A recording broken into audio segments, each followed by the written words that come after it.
여러분들 한 주간도 주 안에서 잘 지냈습니까?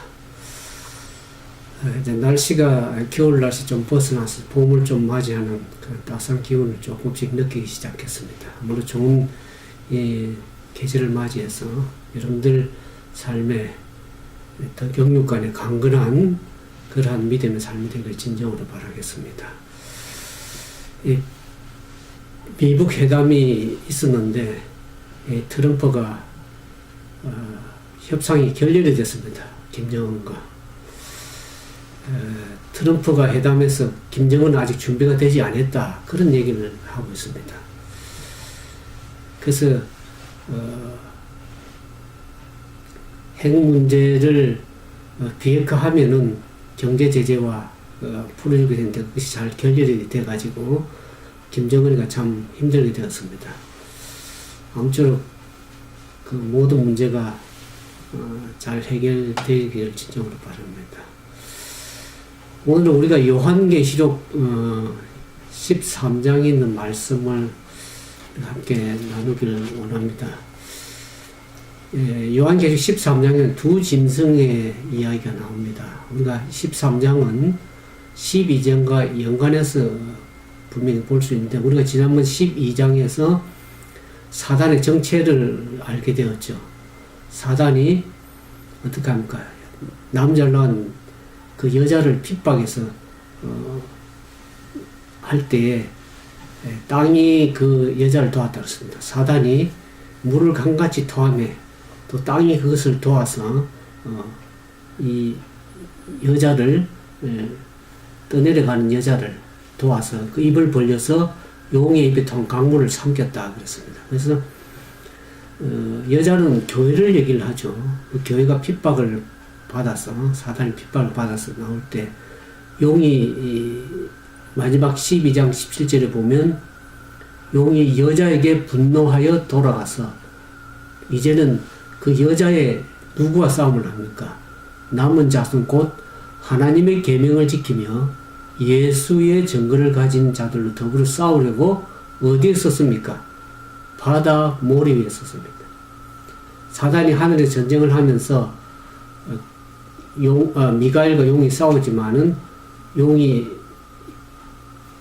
하늘에 있을 곳을 얻지 못해 땅으로 밀어 쫓겼다 그랬습니다.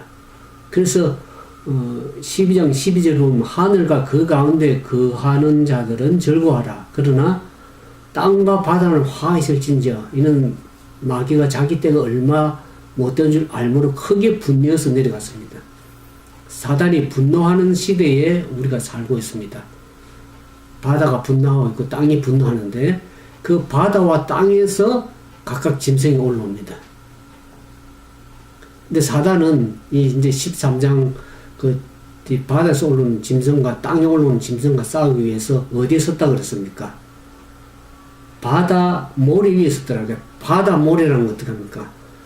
바다 모래에 서서 땅을 지도하고 또 바다를 진두지휘하기 위해서 바다 모래 위에 서서 바다에서 올라오는 짐승과 땅에 올라오는 그 짐승을 어떻게 합니까? 싸우기 위해서 그 바다 모래 위에 서 있는 사단의 모습을 합니다. 사단이 분노하고 있는 그러한 시대에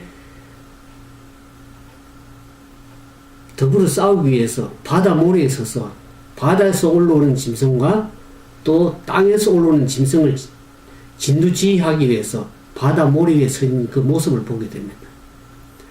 우리가 계속 13장을 살펴보는 이유가 왜 중요하냐 그러면 마지막 때에 대환란이 있기 전에 이 환란을 우리가 피하고 승리하기 위해서 이 짐승의 정체를 분명히 알아야 될 것입니다.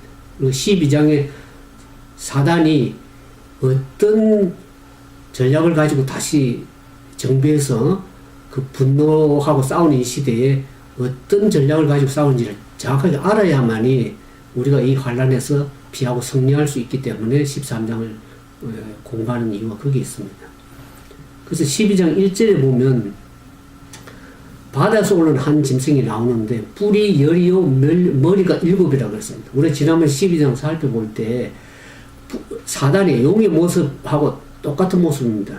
사단의 모습도 뿔이 열이요 머리가 7이라고 지난번 내가 기억을 하라고 말씀을 드렸습니다. 여기서 바다 오르는 이 짐승도 용의 모습과 같다는 것을 말씀드리는 것입니다. 뿔이 열이요 머리가 7인데 그 뿔에는 10멸류관이 있더라. 사단의 모습과 동일합니다. 그 머리는 참남된 이름이 있더라. 내가 본 짐승은 표범과 비슷하고 그 발은 곰의 발 같고 그 입은 사자의 입 같은데 그랬어요. 여기 짐승이 나오는데 짐승이 또 어디에 나오냐면 다니엘서 7장에 가면 이 네 짐승이 나옵니다. 네 뿔이 나오면서 네 짐승이 나오는데 거기 첫 번째 짐승이 바벨론 나라가 사자로 표시를 했습니다. 아주 용맹스럽고 강대하죠. 사자가 짐승 중에. 그 다음에 이 표범 같은 곰의 발 같은 그 나라는 메데 페르사를 얘기를 합니다. 다니엘서 7장 1절부터 8절에 다니엘서 얘기할 때 제가 이미 말씀을 드렸습니다. 거기에는 이제 곰의 모습으로 메데 페르사가 나오고 그 다음에 표범과 같은 모습이 나옵니다. 그게 그리스 나라입니다. 그리스 나라가 이제 이 표범처럼 아주 날쌘 그런 그리스 나라. 그 다음에 이제 아주 천리같이 무서운 짐승인데 그게 로마 나라입니다. 이 짐승을 왜 짐승이라고 얘기하냐면 짐승은 하나님을 대적하는 세력을 짐승으로 표현했습니다. 성경 다니엘서 7장이나 요한계시록 23장에. 그래서 이 세력들 바벨론, 메데 페르시아, 그리스, 헬라 나라, 로마 나라들은 다 하나님의 백성들을 핍박하고 하나님을 대적하는 그런 세력이었습니다. 그런 나라였습니다. 그 나라들인데 여기 나오는 이제 이 바다에서 오르는 이 짐승은 표범과도 비슷하고 발이 곰의 발 같기도 하고 입은 사자 같다는 것은 그 모습을 닮았다는 것이죠. 그러니까 이 사자의 입처럼 크게 말을 하면서 곰의 발같이 강력한 힘을 휘두르면서 표범처럼 날씨가 움직이는 이 짐승의 모습이 다니엘서 7장에 나오는 이 나라의 특성들을 다 동일하게 가지고 있는 이 바다에서 오는 짐승이라는 것을 그것을 표현하기 위해서 이 계시록에는 이 다니엘 7장 얘기를 옮겨왔습니다. 그래서 그것을 연상하면서 다니엘서 알아야만 이 계시록을 이해를 할 수가 있습니다. 그래서 이 짐승은 그들의 특성을 다 가지고 있고 다른 것을 우리가 알게 됩니다. 그래서 이 복합적인 짐승, 복합적인 특성을 가진 이 바다에서 오는 짐승은 이 네 짐승이 나타내는 나라들이 다 어떡합니까? 하나님 백성들을 핍박하고 하나님 성도들을 괴롭히고 또 하나님을 대적해서 성전을 파괴한 그러한 세력들입니다. 그러면 이 다니엘서 13장은 바다에서 올라왔다. 이 말은 뭘 얘기하냐면 여러분들 계시록 책을 가지고 좀 살펴보시죠. 계시록 17장 15절을 보겠습니다. 이 바다가 무엇을 얘기하는지 계시록 17장 15절을 보면 계시록 17장 15절에 보면 또 천사가 내게 말하되 내게 본 바 엄녀에 앉을 물은 이 물을 뭘 얘기하냐면 백성과 무리와 열국과 방언들이라 그랬습니다. 이렇게 바다에서 올라왔다는 얘기는 많은 백성들이 많은 가운데서 올라왔다는 것이죠. 두 번째는 땅에서 올라왔다. 땅은 별로 사람들이 없는 그러한 지역에서 올라왔다는 것을 알게 되지만 바다는 열국과 무리와 많은 백성들이 있는 가운데서 그 가운데서 인구가 많은 그 지역에서 올라올 것을 얘기했습니다. 그래서 다니엘서 7장 2절 3절에 보면 네 짐승이 그거 나올 때도 그건 바다에서 바람이 몰려서 불어오면서 바다에서 짐승이 올라오는 얘기를 나옵니다. 다니엘 7장에 가면. 그러니까 그 특성들이 거기 이 세력들은 결국 사람들이 많은 지역에서 올라왔고 짐승이라는 것은 하나님을 대적하고 하나님 성도를 핍박하고 괴롭히는 그 세력이라는 것을 알게 됩니다. 그래서 아까 얘기했지만 다니엘서 12장과 13장을 살펴보면 이 세력이 결국에 붉은 용, 사단의 세력과 모습이 동일하다고 얘기를 했죠. 그 모습은 둘 다 7머리를 가지고 10뿔을 가진 그러한 사단의 모습을 동일하게 가지고 있는 이 짐승을 알게 되죠. 그래서 이 바다에서 오는 짐승이 결국 세력이 어디에 속해 있다는 겁니까? 사단의 용에게 속해 있는 그 세력이라는 것을 알게 됩니다. 근데 13장 2절에 보면 용이 자기의 권세와 능력과 보좌 권세를 이 바다 짐승에게 주었다 그랬습니다. 바다에서 오는 이 짐승은 사단의 모습과 동일하면서 용의 사단의 권세를 받아서 올라오는 세력입니다. 이렇게 이제 그 세력의 그 의미를 여러분들 알겠죠. 근데 여기에 보면 이 세력이 이 머리가 7이다 그렇게 나옵니다. 여기 아까 다니엘서 보는 것처럼 아까 다니엘서 7장에 바벨론 나라 사자와 같다 그랬죠. 그 다음에 곰 같은 메데 페르시아 나라, 그 다음에 표범 같은 헬라 그리스 나라. 그러면서 이 세력들이 이 짐승의 머리가 7이라고 그랬는데 이 머리는 어떤 나라를 다스리는 왕이나 세력을 얘기를 합니다.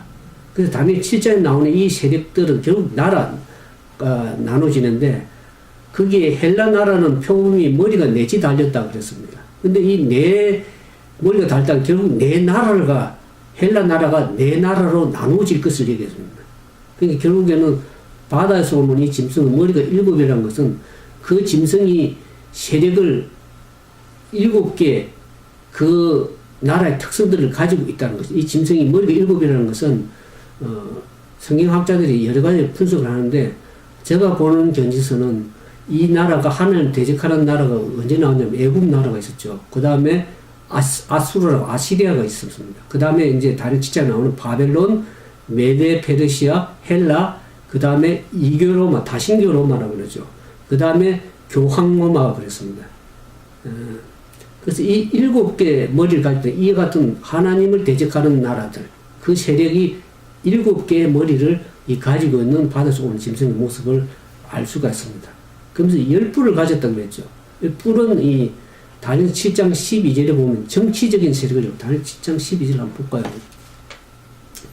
다니엘 7장 12절에 보면 내가 보던 10뿔은 10왕이니 아직 나라를 얻지 못해 다만 짐승으로 더불어 임금처럼 권세를 일시 동안 받으려고 했습니다. 이렇게 10뿔은 10왕이라고 그랬습니다.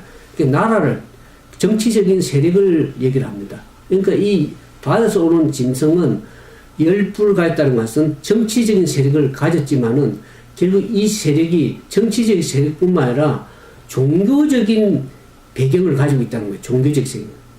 그러니까 우리 다음에 7장에 여러분들 잘 살펴보시면 그 네 나라, 네 짐승이 올라오면서 그 마지막에 10뿔을 올라오는데 10뿔을 다 뽑히고 한 뿔이 올라오는 작은 뿔이 올라옵니다. 그 작은 뿔이 정치적 세력뿐만 아니라 종교적 세력이라는데 여기 나오는 이 작은 뿔하고 동일한 세력이라는 것을 나중에 알게 됩니다. 제가 설명드리겠지만 이 세력이 정치적 세력뿐만 아니라 종교적인 배경을 가지고 하나님 백성들을 핍박하고 다스리는 것을 나중에 이제 살펴보게 됩니다. 그래서 이 7머리와 10뿔은 다니엘서도 나오지만 로마가 아까 마지막 법왕 로마가 잠시 힘을 잃게 됩니다. 그 로마 세력에서 나오는 그 정치적이고 종교적 세력이 어떤 세력이 작은 뿔이 어떤 세력인지를 이제 조금 이따가 말씀드리겠습니다. 그것이 이 바다에서 오는 짐승이라는 걸 나중에 알게 됩니다.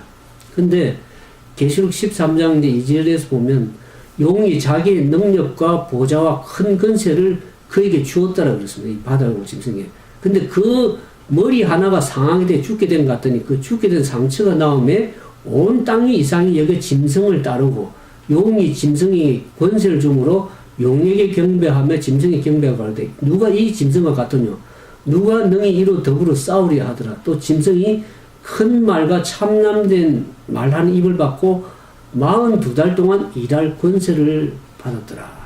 이 강력한 용의 세력을 받은 이 대리자 같은 지상의 자기 세력을 가지고 이제 전략을 하는 백성들을 핍박을 하는데 이 복합적인 내날 특성을 가진 이 짐승이 과연 이 무슨 세력이 어떤 세력의 정체인가를 힌트를 어디서 알 수 있냐 그러면 42달 동안 일할 권세를 받았다고 그랬습니다. 이 짐승이. 여러분들 아까 지난번에 요한계시록 11장에 얘기할 때 42달을 어떻게 해석했습니까? 하루를 제가 1년으로 예측하는 방법을 스가랴서와 에스겔서의 얘기를 들었습니다. 제가 지연해서 하는 얘기하고 성경에 있는 걸 얘기 드립니다. 근데 우리가 42달을 30일로 계산하면, 달을 계산해보면 42달이 1260일이 됩니다. 1일을 1년이라고 해석을 하는 방법을 말씀을 드렸습니다. 그러면 1260일, 42달 동안, 그것을 1260년 동안, 42달 동안, 한 때와 두 때와 반 때, 세 때 반, 3년 반, 달수로 1260일, 연으로 계산하면 1260년 동안 하나님 백성들 핍박한 세력이 뭐라고 저기 얘기 들었습니까? 로마 교황권이 하나님의 백성들 핍박한 세력으로 역사에 나와 있습니다. 이 세력이 말씀을 드렸죠.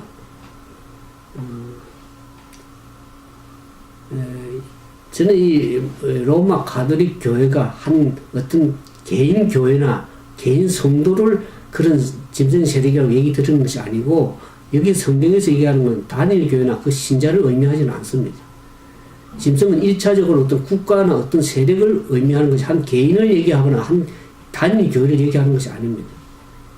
이게 로마 교황권 그 세력 자체를 말하는 것이지 한 개인 신자를 폄하하거나 그런 얘기가 아니라는 것을 오해 없이 들으시길 바랍니다.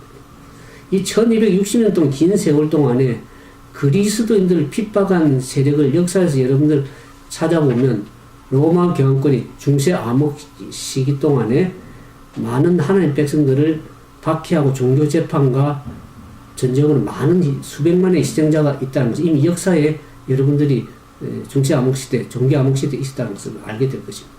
그리고 로마 교황권도 스스로 그에 대해서 속죄하고 용서를 구한 바가 있습니다. 그래서 로마 교황권이 정말 큰 말과 참남된 입을 가졌는가 하는 것을 여러분들이 어떻게 알 수 있냐 하면, 참남되다 이 말은 의미가 신성모독을 얘기를 합니다. 로마 교황권이 주장하는 것을 보면 교황 무엇을 얘기했죠. 교황은 전혀 무효하다, 무엇을가.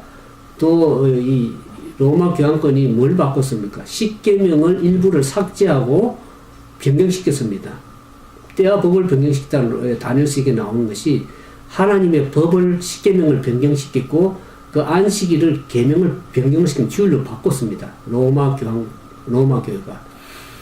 그것을 역사적으로 여러분들 잘 살펴보시면 알게 됩니다. 그래서 십계명의 일부를 삭제하고 변경시킨 세력이고, 그리고 인간이 아닌 사제가 다른 인간의 죄를 용서하는 고해 성사 같은 것, 그런 것이야말로 인간이 하나님의 영역에 침입해가지고 하나님을 모독하는 신성 모독적인 대표적인 예라는 것을 알게 됩니다. 그런데 이 교황권이 머리가 하나 상하여 죽게 된 것 같은, 그 죽게 된 상처가 나오면 온 땅이 이상히 여기 짐승을 따랐다. 이 말이 무슨 말이냐면, 이 짐승 로마 교황권이 42달 동안 긴 기간 동안이라는 것을 말씀을 드렸습니다. 그렇다면 죽게 된 상처가 언제 죽게 된 상처가 됐냐 그러면, 1260 동안 이 권력을 누렸던 로마 교황권이 1798년 2월 10일에 교황 피우스 6세가 프랑스의 베르티우 장군에게 체포되어 가지고 발렌스 성에서 유배돼 가지고 그곳에서 죽게 되자 치명적 상처를 받고 교황권이 힘이 완전히 몰락되는 것처럼 보였습니다.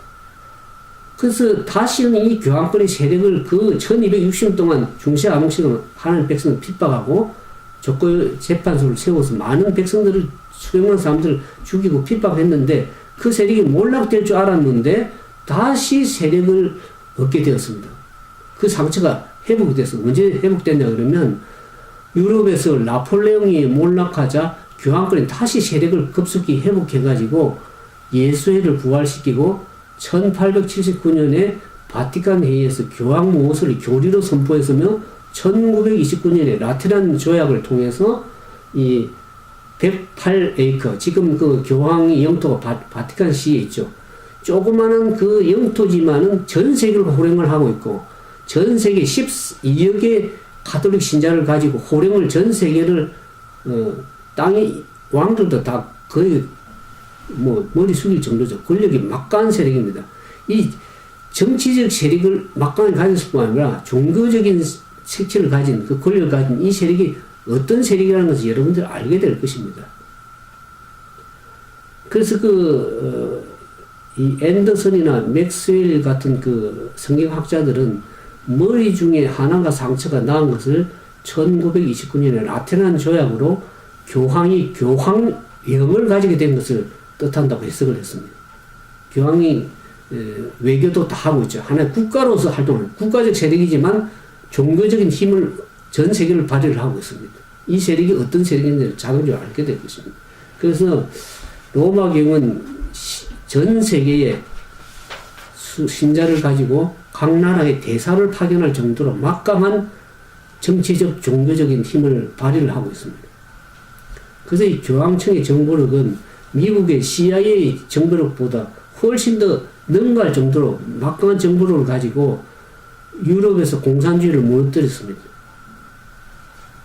그래서 요한 바울 2세가 죽었을 때 전 세계가 슬퍼함을 보면서 한국에도 교황이 갔을 때 모든 사람들이 얼마나 따랐습니까? 온 세상에 그 죽게 됐던 상처가 나오면 온 세계가 짐승을 이상히 여겨가지고 거기에 다 경배하고 이상히 여겨서 짐승을 따른다는 말이 이 예언의 말씀이지 성취가 됐습니다. 어떤 세계 어떤 지역에도 그만큼 영향력을 발휘한 일이 없었습니다. 그래서 강난에 흩어진 추기경들도 정치적 영향력이 막강합니다. 그래서 오히려 정치가들이 여기에 바티칸의 눈치를 봐야 될 정도로 막강한 세력. 지난번 한국에 문재인 대통령 가서 교황이 북한 방문을 추선했지만 교황이 그걸 거절했지만은 하여튼 그만큼 막강한 세력을 가지고 있습니다. 미국의 대통령도 거기 가서 다 머리를 숙여야 될 정도로 막강한 세력을 가지고 있습니다. 그 세력이 어떤 세력이라는 것을 여러분 좀 이해할 수 있겠죠. 그러면서 계시록 13장 6절 10절에 보면 짐승이 입을 벌려 하나님을 해방하되 그의 이름과 그의 장막 곧 하늘에 거하는 자들을 해방하더라. 또 권세를 받아 성도들과 싸워 이기게 되고 각 족속과 백성과 방언과 나라를 다스리는 권세를 받으니 죽임을 당한 어린 양의 생명책에 장세일로 농문되지 못하고 이 땅에 사는 자들은 다 누구에게 경배하리라? 다 짐승에게 경배하리라 그랬습니다. 누구든지 귀가 있거든 들을지어다. 사로잡는 자는 사로잡힐 것이요 칼로 죽이는 자는 마땅히 칼에 죽이려니 성도들의 인내와 믿음이 여기 있느니라 그랬습니다. 이 짐승이 하나님과 그의 이름과 장막에 거하는 자를 해방했다 이 말 나옵니다. 그 이름이 뭔가? 하나님의 이름을 해방한다. 그 말은 하나님의 품성과 인격을 해방하고 하늘에 거하는 자들은 하나님의 백성들을 해방하고 권세를 받아서 성도들과 싸워 이기게 된다 얘기를 했습니다. 이 1260일 동안 이 박해 기간 동안에 이미 이 짐승이 사람들을 핍박한 것을 역사적으로 여러분들 아까 말씀을 드렸습니다. 그래서 어린 양의 생명체에 기록되지 못한 자, 농명되지 못한 땅에 사는 사람들 결국에 다 이 모두 짐승에게 경배할 것이라고 예언적으로 얘기를 하고 있습니다.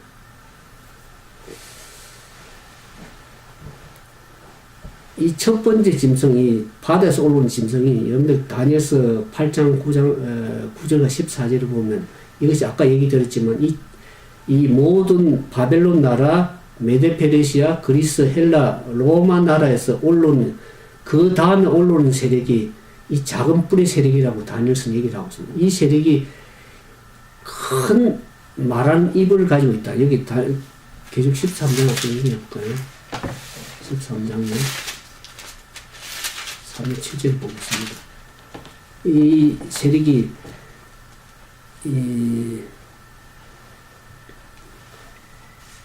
6절에 보면 짐승이 입을 벌려 하나님을 향해 해방한 그 이름과 장막에 가냐 5절에 짐승이 큰 말과 참남됨 하는 입을 받고 42달 동안 일할 권세를 받았다고 그랬습니다. 다니엘 7장 20절에 보면 거기에도 큰 말하는 입이 있다고 이 작은 뿔이 큰 말하는 입이 있다고 그랬습니다. 그리고 이 세력은 성도들을 괴롭게 한 세력이고 8장에도 그 동일하게 나옵니다. 그 7장과 8장을 살펴보시면 이 세력이 바다에서 온 짐승이라는 세력을 알게 됩니다. 거기에는 성도를 괴롭히고 지극히 높은 자를 대적하고 그 다음에 한때 두때 받되 여기 계시록 13장에는 42달 30을 계산하면 1260일입니다. 여기 다니엘서 8장에는 한때와 두때 반때 세때 반을 3년 반을 계산하면 1260일입니다. 날로 계산하면 1260일, 달로 계산하면 42달입니다. 똑같은 얘기입니다. 그 얘기가. 그리고 이 세력이 10불, 로마에서는 10불을 뽑고 한 뿔이 올라오는, 그게 작은 뿔이 올라옵니다. 이 세력이 바다에서 올라오는 이 짐승이라는 것을 여러분들이 다니엘서 요한계시록 보면은 분명히 알 수가 있습니다.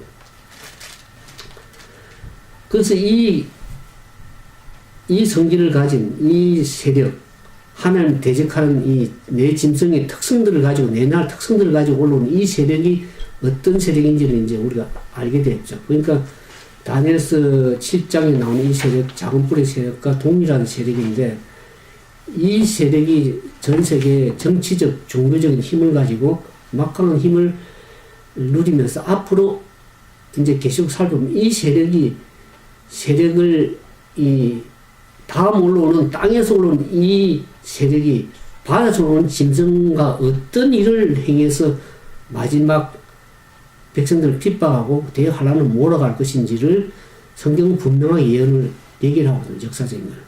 그러니까 우리가 아까 최종적으로 13장에 우리가 예언을 공부하는 이유가 마지막 때에 있는 대환란이 어떤 일이 있을 것을 분명히 알게 되고, 그것을 피하고 우리가 하나님 백성으로 온전하게 인내심을 가지고 믿음을 설 수 있기 위해서는 이 예언의 말씀을 알아야만이, 그 세력이 무엇인지 알아야만 여러분들이 분명히 믿음을 가질 수가 있죠. 그래서 이제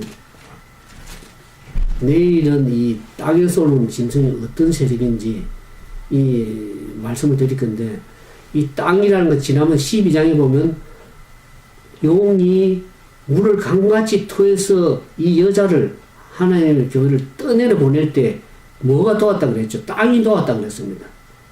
그러니까 이 땅이 그 땅에서 올라오는 짐승입니다. 교회 가면 알고 보면 그겁니다. 그래서 땅에서 올라오는 이 짐승이 무엇을 얘기하는지, 그 땅이 어떤 나라로 제가 지난번 얘기 들었죠. 하나님 백성들을 핍박해서 남자를 낳은 여자를 핍박해서 그 땅이 도왔다 그랬습니다. 그 땅을 핍박한 나라가 어느 나라죠? 미국이라는 나라입니다. 이 종교 핍박하는 그 기독교를 핍박하는 세력을 피해서 땅이 도한 나라가 미국입니다. 그래서 미국이 어떤 세력으로서 앞으로 일을 할 것인지 이 예언적으로 참 흥미진진한 얘기가 나옵니다. 그래서 땅에 올라오는 짐승이 두 뿔과 같은데 용처럼 이 순한 어린 양, 새끼 양 같았는데 결국에 용처럼 말한다는 것이 사단도 전략을 계속 바꿉니다. 우리가 여러분들 지금 이제 북한도 그렇지만은 이 사단의 세력은 전략을 계속 바꿔가서 일을 합니다. 하나님 백성들이 거기에 미혹당할 게 굉장히 쉽습니다. 그래서 이 예언을 모르면 역사도 뭐 세상 돌아가는 도 모르지만 앞으로 어떻게 흘러갈 것인지를 이 성경은 다 예언을 해놨습니다. 그것을 우리가 이제 깊이 살펴보면 다 이해할 수 있는 부분들입니다. 그래서 다음에는 이제 시간이 많이 갔기 때문에 땅에서 올라오는 짐승, 이것이 어떤 세력이고 어떤 일을 행할 것이며 앞으로 하나님 백성들을 어떻게 대적해서 나오는가. 성경은요, 여러분 중국이나 러시아 나라 얘기를 왜 안 하냐 그러면, 포커스가 하나님의 백성과 사단과의 그리스도의 싸움에서 하나님 백성들이 어떤 핍박을 받고 어떻게 흘러갈 것인지를 거기에 포커스를 맞추고 있기 때문에 이렇게 중국이나 러시아 얘기가 안 나옵니다. 그래서 그것을 좀 이해하시고 들으시면 성경을 바르게 세상이 어떻게 흘러갈 것인지를 좀 알게 됩니다. 그래서 여러분들이 믿음을 굳게 세울 수가 있기 때문에 예언을 제가 자꾸 풀어서 말씀을 드립니다. 아무쪼록 오늘 삼성 오늘 하루도 주님의 안에서 믿음으로 강건한 삶을 살아가는 그런 하나님 백성 되기를 주님의 이름으로 축원드립니다. 여기 다 들어오신 분들이 다 믿음을 가진 분들을 제가 기도를 좀 하겠습니다. 사랑과 자비가 많으신 거룩하신 아버지 하나님, 이제 때가 가까우면 우리가 늘 깨닫고 예언의 말씀이 풀어질 때에 이제 우리가 어떤 세상에 살고 있으면 어떤 믿음을 가지고 앞으로 어떤 일이 일어날 것을 준비하는 그런 믿음의 삶이 되길 진정으로 바랍니다. 주께서 우리에게 지혜를 주시고 계시의 정신을 주셔서 예언의 말씀을 풀 때 그것이 참으로 그런가 하여 날마다 상고할 수 있는 그러한 믿음의 신사적인 믿음을 가질 수 있도록 도와주시고 어떠한 개인을 폄하하거나 어떤 한 교회를 폄하하는 그런 말씀이 아니라 우리가 예언의 말씀을 통해서 세상이 어떻게 흘러가는 것을 보면서 우리가 분명히 깨달을 수 있는 것처럼 과거의 역사가 이루어진 것처럼 현재 역사도 이루어지고 있고 앞으로 장차 올 세상도 분명하게 우리가 믿음을 가지고 깨달을 수 있는 것처럼 하나님께서 우리에게 계시의 말씀, 예언의 말씀 주신 것에 인하여 늘 감사하며 그 믿음을 따라 순종하는 믿음을 갖도록 도와주셔서 우리 개인의 어떤 생각이 아니라 하나님의 말씀이 뭐라고 하는지를 깨달아 알므로 우리가 장차 올 환난을 피하고 하나님의 백성으로 온전히 설 수 있는 거룩한 백성이 될 수 있도록 우리 모두에게 인도해 주시기를 바라올 때 우리를 죄 가운데서 구원하신 우리 주님 예수님 이름으로 감사하며 간절히 기도드리옵나이다. 늦은 시간까지 함께 해주셔서 감사합니다.